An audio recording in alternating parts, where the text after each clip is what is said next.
Aloha and good afternoon. My name is Jürgen Steinmetz, joining you from the Breaking News Show.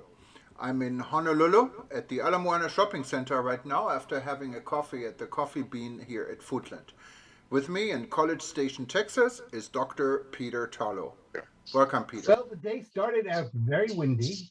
It was warm, but boy, was it windy, like 30 miles an hour winds, about 48 kilometers an hour wind. But then about midday, it was so windy that I thought I would be blown over while walking. And then about midday, the wind went wherever it went and became a beautiful day with temperatures in the 80s and blue skies. So I guess we have incredibly pure air today because when you have wind, that much wind, it probably blew everything to New York or to the Atlantic Ocean or wherever it went, but it's not here anymore. Yeah, and that in Hawaii, these winds are known actually as trade winds. We have them all the time.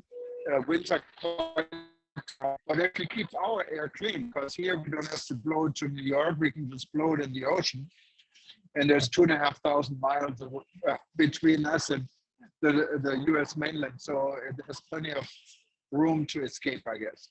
Yeah, well, and it can always go to California. They won't notice the difference. So That's, I mean, it's 2,500 miles away. So yeah, no, the stuff does travel. We do know that stuff travels across the Pacific, and it travels across the Atlantic. So you might be just adding a little bit to California's pollution, but they have so much pollution. I don't think they'll know the difference, so it won't matter. So it's okay. Better, at least you'll have a nice, clean Hawaii. On the other hand, you could be impacted by stuff going on in China.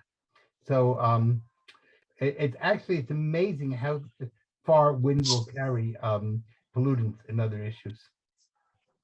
Yeah, and talking about China, of course, Shanghai has a major issue at hand. The city is pretty much under lockdown because of COVID again.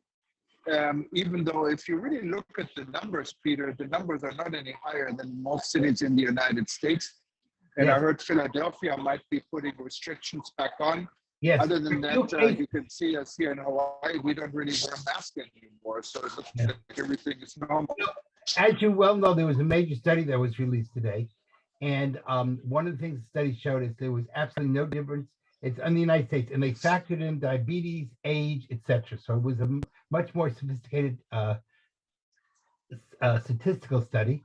In New York, New Jersey, and California came out worse than Florida and Texas. And it was interesting, the states which had less masks did better.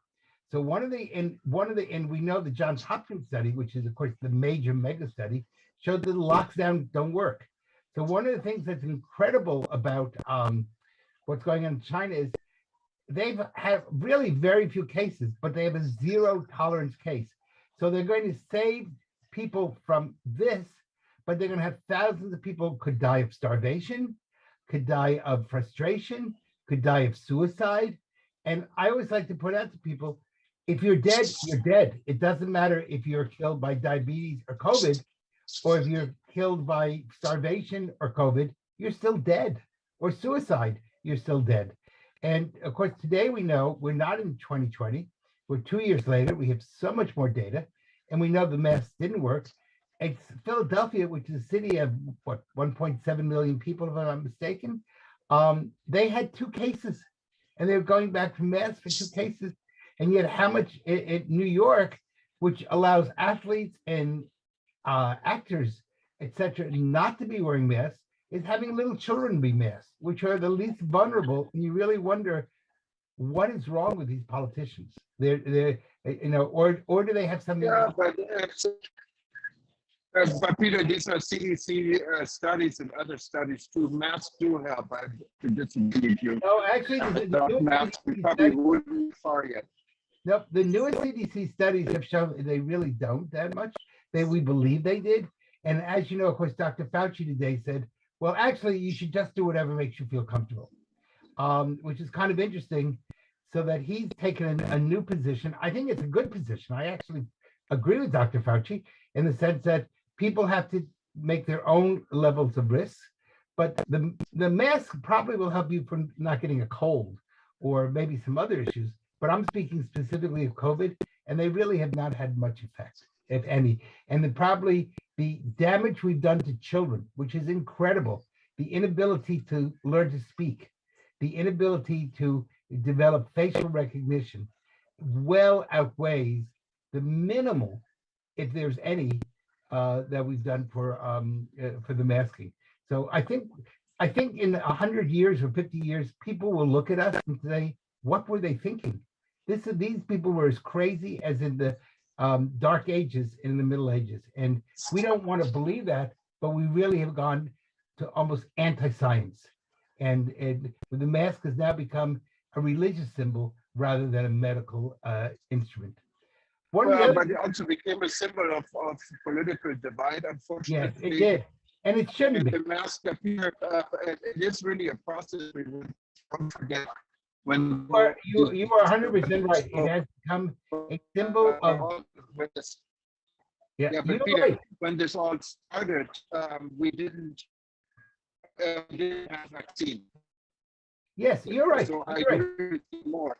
But when it's all started, the mask was our only protection. And You're it was absolutely necessary. right. But we're not in 2020 anymore. This is not March. Exactly. And we have much more data now. We know the damage that's done and we know the good. Now, I'm not blaming anybody in March of 2020. It's just like Europeans in the 15th century thought that, strange things would come from wells and other stuff. And they didn't believe that they thought that bathing would make you sick versus boiling the water. Eventually they figured it out. But once you know it, then you've got to live with the science. We can't live with, a political, I'm better than you. And I think that the other side of this crazy world we're living is, and I know you're going to speak a little bit about this, it's what's going on in Europe and in going on in Ukraine. And the whole concept, one of the things that came out today, and I looked it up to check on it, the ruble today is worth more than before the Russian invasion. So the sanctions. Well, and you see the world is divided in this, Peter. Yes. Maybe before we go further, I'm going to play a video. And of course, this is it looks like a propaganda video from the Russian side, but it's interesting to listen to. We can talk a little bit about it. I do want to emphasize. Stay tuned for a minute here. Stay tuned for a second. I want to emphasize my friend Thomas Steinmetz is not a Russian sympathizer. And he's showing this for purposes of news. And he is not in any way trying to create Russian propaganda. So I want to defend him before anybody attacks him. Жесть. Самолет, ёпта.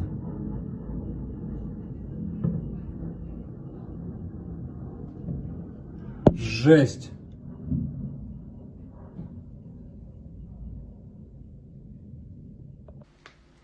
Hello Americans, this is Natasha from Russia, and we want to thank you for all your sanctions, for taking away from our country Coca-Cola, KFC, McDonald's, and all that shit. We understand that you take care of our healthiness.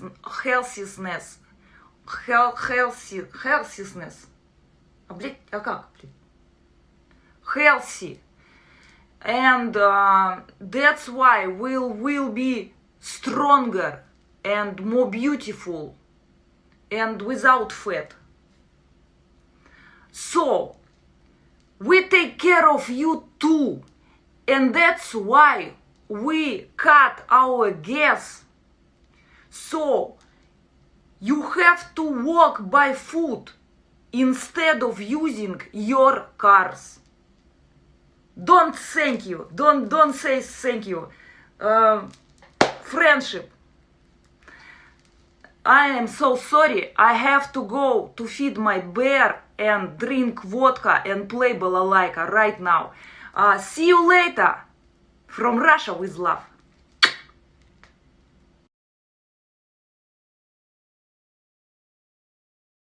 But that, of course, plays into the travel and tourism industry heavily because of the sanctions, Peter. Yes, what this lady just told us, the sanction may not be working. You said the ruble is high.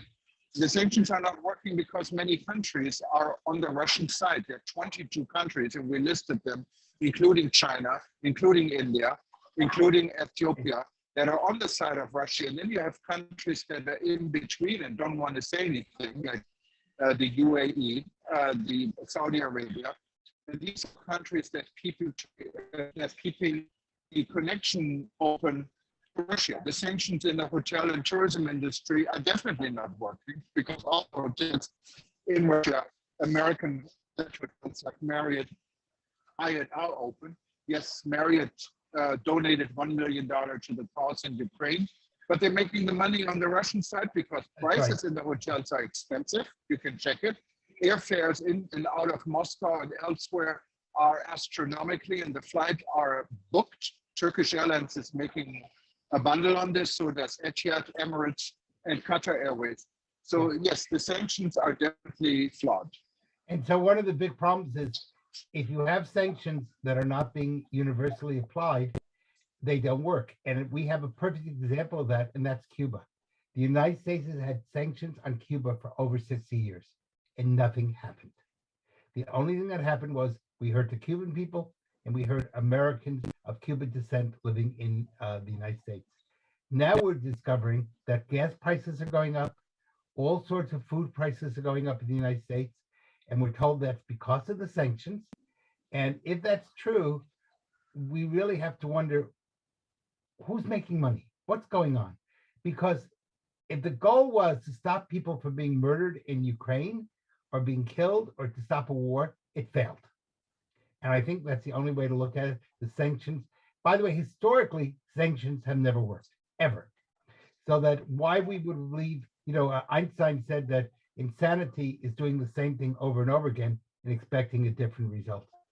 And why we would have believed that doing the same thing over and over again and getting a different result, we would get a different result, means we're the insane. Putin's popularity is rising in China because of in Russia because of nationalism. So far, we've created a boomerang effect. And I feel terrible for the people of Ukraine because we let them down. And the bottom line is they gave up their nuclear arms, and I support Ukraine. They gave up their nuclear arms in 1994 under the guarantee that Western Europe and the United States would never let them be invaded. And we didn't, in a sense, lift a finger. Nobody wants, we will send them some arms, some money, and lots of tears. But the deal was that we would be there to make sure. That was a bad deal for Ukraine because if Ukraine had had atomic weapons, they might not be in the situation they are today. And I think other countries around the world are going to have a lot of questions. Should you ever trust international guarantees? And that means it's going to make peace harder than ever. And that's going to hurt tourism. That's going to hurt economies. And I think, and we're now saying this war may last for months or for years. And if so, wow, what are we doing to ourselves? And what are we doing in Europe? And what are we doing to the poor people of Ukraine? And yes, the poor people of Russia also, because the average Russian citizen, he has no choice. And we knew from the beginning, China said it would support Russia. And the Chinese economy is the second largest economy in the world. And by the way, China has now quadrupled its military spending and wants to make itself so strong that the United States would be afraid to defend Taiwan. So I would not be shocked if we don't see by the end of this year another war in the Pacific. And that will throw tourism into a complete tizzy. From one side up and down, from Japan and Korea all the way down to Australia, should there be a war in the Pacific. Those are scary times. Well, it's not a doomsday scenario. No, it's not a doomsday. I think it's yes,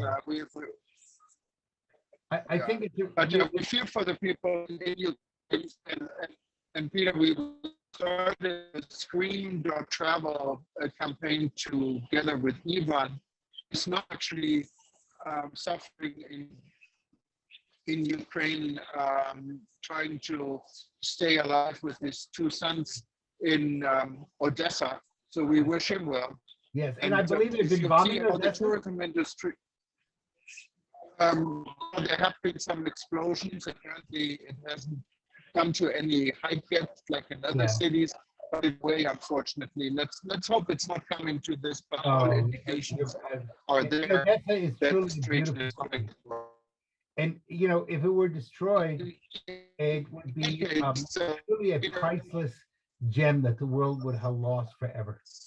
Because you can't rebuild back what's historical cities. They're gone. absolutely. Well, if anyone wants to know how to assist Ukraine and what the tourism industry is doing, go to our dedicated website, scream.travel, like screaming out.travel, and you will find out more. We're at the World Tourism Network, are proud to initiate this campaign with an MOU and create most travel and tourism organizations over there. Other than that, a little bit more on the positive, watch some scenery from before we go and talk to Nathan from the booming industry in Florida and this region. Peter, we'll see each other again in a couple of days. If you wanted to watch this show and any other breaking news, to breakingnewsshow.com and to find all our events lined up, and you can listen to it. If you watch us on Turbo News or YouTube channel, you can also find us. Well, let's go to Malta. Thank you, Okay. Peter. Stay safe and stay healthy. Bye-bye.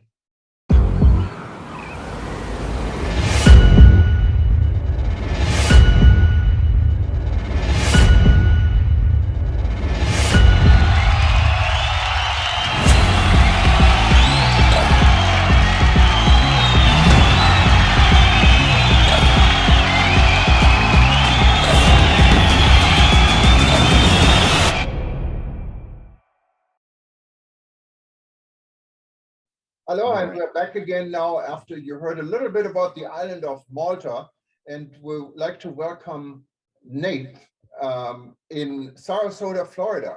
And Nate will tell us a little bit more about his region in Florida. And as you all know, Florida is booming right now when it comes to travel and tourism. We in the United States are quite fortunate that COVID is out of the picture for many destinations. And I think Sarasota is one of them. How's everything, Nathan? Welcome. Thank you. Thank you for having me. It's great. Yes. Once again, I'm Nate Sweetman. I am the Communications and Public Relations Coordinator with Visit Sarasota County, the county's tourism bureau. And yeah, it hasn't slowed down even with the slight change in us getting to what we like to call back to normalcy. We've been very grateful for the amount of visitation and just the fact of people understanding the area and knowing Sarasota, wanting to come visit. So it's been great.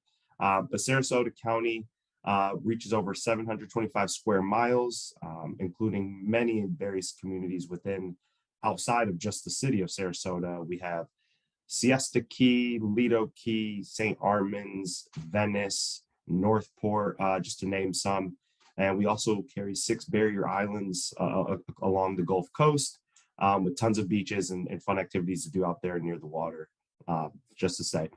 But other than that, we really like to classify ourselves as a cultural coast, especially when we get into explaining to different markets, various markets that might not know Sarasota County. We're very big into the arts and culture. We have a rich history when it comes to the circus arts. The circus actually began over a century ago here within the county of Sarasota, and by the Ringling Brothers, and it ended up transforming how we shape our county and our district, and really showcasing how the circus arts kind of helped collaborate with creating this fun county and then an arts perspective. So that's a really fun thing to do. And then we also have various attractions, fun restaurants to go eat at all over the county, scattered throughout. Where are your visitors coming from? Mostly domestic visitors from the New York area, or I know Florida has been quite popular among Germans, and we have a lot of German listeners and viewers. Where do people come from? Yeah, so that's a great question. We typically target the Northeast market. Like you said, we'll get a lot of the snowbirds, especially during what we classify as our peak season. Those winter months up north, getting a lot of visitors there. But one thing I did notice a trend was throughout last year, outside of those peak season months, was just a lot of domestic in-state travel. We found a lot of people visiting were from the state of Florida, just taking, hopping in their car, driving down this way for a few hours or a few days, or even just someone coming across for a week, knowing they have that time and just hopping in their car, driving, 4 or 5 hours and staying here within the county. So we do see a lot of in-state domestic travel. But you spoke on that German market, and it was so great that last December, they finally started to open up the international market, traveling restrictions and kind of pulling those back and giving our international markets a chance to come visit Florida. And yeah, so far so good. We've had a lot of German visitors. I've actually had the pleasure of working on multiple FAMs, which we classify as a familiarization trip, and a lot of FAMs that include writers and media from that German market. Now, many destinations in the world these days are looking for more quality travelers and less quantity. I know we've been quite big here in Hawaii. Barbados, I understand, is going the same direction. The Seychelles is going this direction. How's the conception on this in Florida or in your region?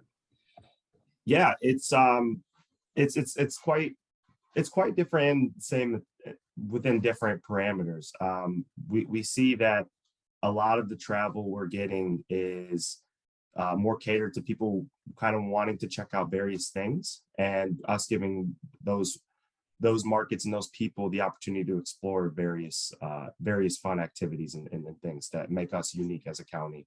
One thing I truly love is putting together different trips for media members that might come through, and someone might already have an idea of what they would like to do. And some have different objectives and different things and angles that they're trying to get at. So we have an opportunity here within this county to be able to supplement that for all walks of life. And it's really nice knowing that we have the versatility that we do here within the county. And where would you fly? Would you fly to Tampa, and I think you're close to Tampa, or you have your own airport or airlink, I guess? Yeah, we have our own airport, the Sarasota Bradenton International Airport, also known as SRQ. We have it right here in the county, right before it breaks that Bradenton Sarasota line. That way we also get a lot of Bradenton visitors. But that airport we set a new benchmark from August 2020 to July 2021. We saw more than 2.7 million visitors throughout that time frame come in and out of SRQ Airport. So we set new benchmarks with that number, and we just saw a lot of travel, especially through the pandemic, trying to get through, people trying to at least find ways to still get outside as safely as possible. And luckily enough, we had a lot of visitation through this SRQ airport. Most major airlines are flying to SRQ? Yeah, we have a bevy. We have Southwest is there, Delta is there, a new airline that just started, I believe it's Avalo or Avalon. I might be pronouncing it incorrectly, but that's a new premier one that just signed up, and we're getting a lot of locations now. We just had a couple just recently added, especially from the Northeast market. So wonderful. And if anyone wanted to get more information about your county, where would they go? Please visit visitsarasota.com. No pun intended, but the actual link is visitsarasota.com. You can find any and every information about us, whether it be the places to stay, you're looking for hotel recommendations, best dining spots, even if you want an entire press kit that kind of gives general information about the area and all the versatile things we have going on here within the communities. But yeah, definitely check out visitsarasota.com. Thank you very much, Nate. And for everyone else, we're coming to a close for our breaking news edition today on April 11th. And if you wanted to listen and watch this and any of our other editions, just click on our event link or YouTube link, or you can go to breakingnewsshow.com and you find who else we've been talking to, and we hope we get Nate back very soon. And again, if you wanted to go to Florida, there's no better time to do this now. Thank you very much, Nate, and we hope to see you again very soon.